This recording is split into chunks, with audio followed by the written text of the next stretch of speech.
TV presents moms kitchen కి స్వాగతం. ప్రతిరోజు ఈ దేవీ నవరాత్రులకు సంబంధించి అమ్మవారి అలంకరణ, అలానే ఆ రోజు యొక్క విశిష్టత, వాటితో పాటుగా నైవేద్యాలు, ఇవన్నీ రమ్మగారు నేను కలిసి మీ అందరికీ అందిస్తున్నాం కదా. అయితే ఈ నైవేద్యాల్ని ఎలా చేసుకోవాలి, రోజుకొక నైవేద్యం, ఎలాంటి నైవేద్యాలు పెట్టాలి, ఇవన్నీ కూడా మీ అందరికీ చేసి చూపించే ప్రయత్నమే మా ఈ మామ్స్ కిచెన్. నాతో పాటు మరి రమ్మగారు కూడా రెడీగా ఉన్నారు. ఏ విధమైన నైవేద్యం అమ్మవారికి పెట్టాలి, ఎలా తయారు చేసుకోవాలి, వారి మాటల్లోని. నమస్తే రమ్మగారు. నమస్తే జయ. ఈ రోజు నైవేద్యం ఏంటి రమ్మగారు? దధ్యోజనం. మామూలుగా సింపుల్ గా దద్దోదనం అంటాం. దధి ఓదనము అంటే పెరుగుతో కలిసిన అన్నం. సాధారణంగా ఏం చేస్తారంటే పెరుగు అన్నం కలిపేసి కూడా నివేదన చేయొచ్చు. మనం చిన్న తాలింపు పెట్టి అమ్మవారికి అందంగా కనపడేలాగా, వస్తువు వాసన బాగుండేలాగా చేస్తాం. అలాగే బియ్యం కడిగేసి పెట్టుకున్నారు రమ్మగారు. బియ్యం కడిగేసి మనం ఒక చిన్న గ్లాసు పెరుగన్నం కలుపుతాం కదా, కుక్కర్ పెట్టేస్తే అన్నం కాస్త మెత్తగా ఉడికిపోతుంది. దింపేశాక మనం తిరగమాత పెట్టేసుకోవచ్చు. చాలా తొందరగా అయిపోతుంది, సింపుల్ గా చేసేసుకుంటాం. అంటే మనకి పండగ కదా, గబగబా అయిపోవాలి కదా, సమయం సరిపోద్దు పూజకి దానికి, అందుకని.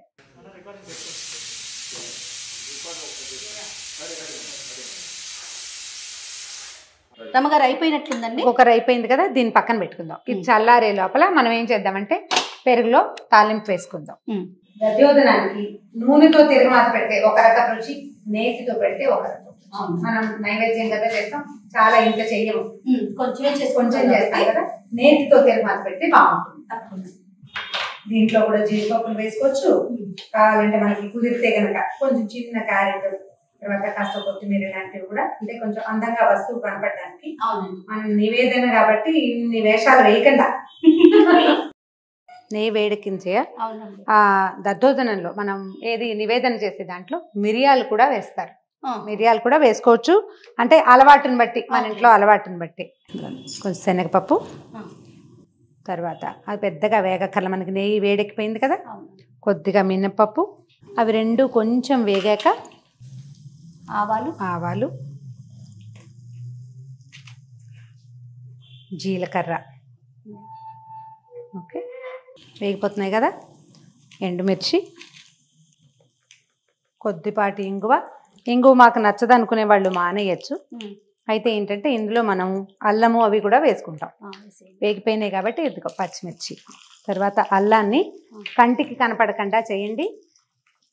నేనేం చేస్తున్నానంటే ఇందులో కూరేసి వేసేస్తున్నా, కనిపించదు, వేగిపోతుంది, రుచిగా ఉంటుంది, పదార్థం బాగుంటుంది. ఓకే, తర్వాత తీసేసి వేడింగ్ ఉండకూడదు. కరివేపాకు వేస్తే ఏమవుతుందంటే నూనె కొంచెం చల్లారిపోతుంది, మనం ఏ నెయ్యి పెట్టామో అది ఆపేసి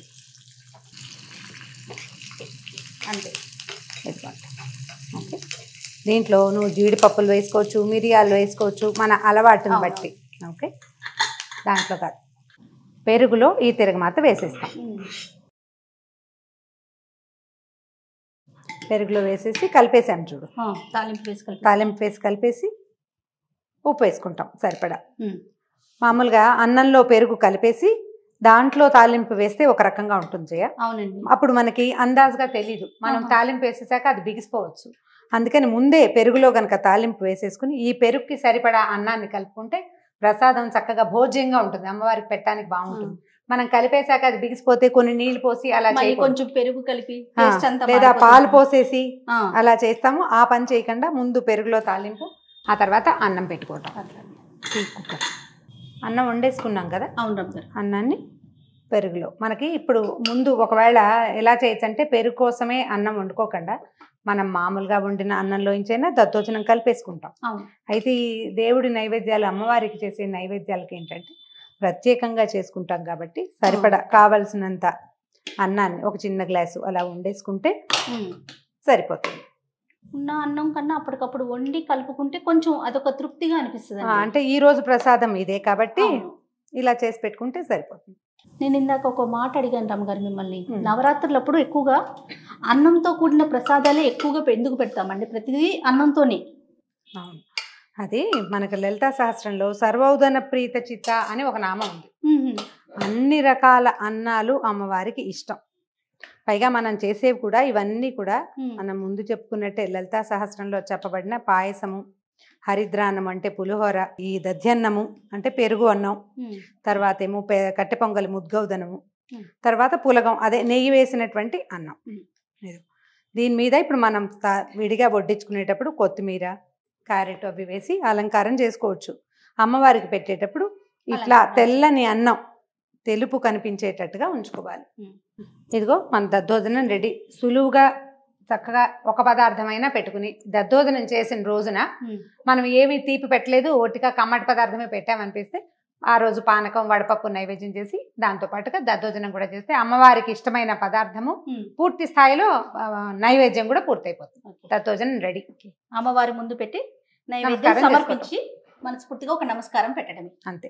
రమగారు, మరి నివేదన చేసేటప్పుడు అన్ని అన్నాల్లో మనం నెయ్యి వేస్తాం కదా, మరి ఇప్పుడు దద్దోజనంలో ఏంటి? మనం నెయ్యితోటే తాలింపు వేసాం, అందుకని నూనె వేయలేదు కదా. అవునవును. నూనె వేసిన పదార్థం అయితే కొంచెం నెయ్యి చూపించాలి. మనం ఆల్రెడీ ఇందులో నెయ్యి వేసాం కాబట్టి ఇంకా అవసరం లేదు. అమ్మవారికి పెట్టే నివేదనకి తప్పకుండా నేతితోటి తాలింపు వేయండి.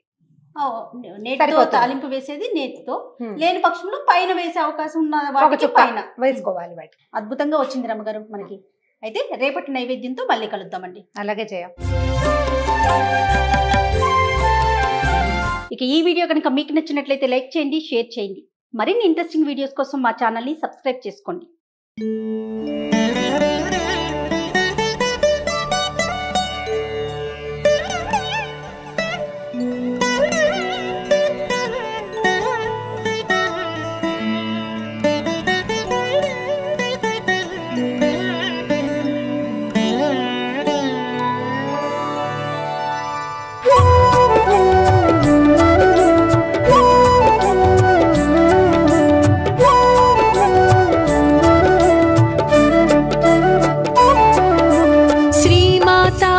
नमोस्तुते श्रींकारेश्वरि नमोस्तुते श्रीकरि शुभकरि श्रित संपत्करि श्री दुर्गांबा नमोस्तुते श्रीमाता नमोस्तुते श्रींकारेश्वरि नमोस्तुते श्रीकरि शुभकरि श्रित संपत्करि श्री दुर्गांबा नमोस्तुते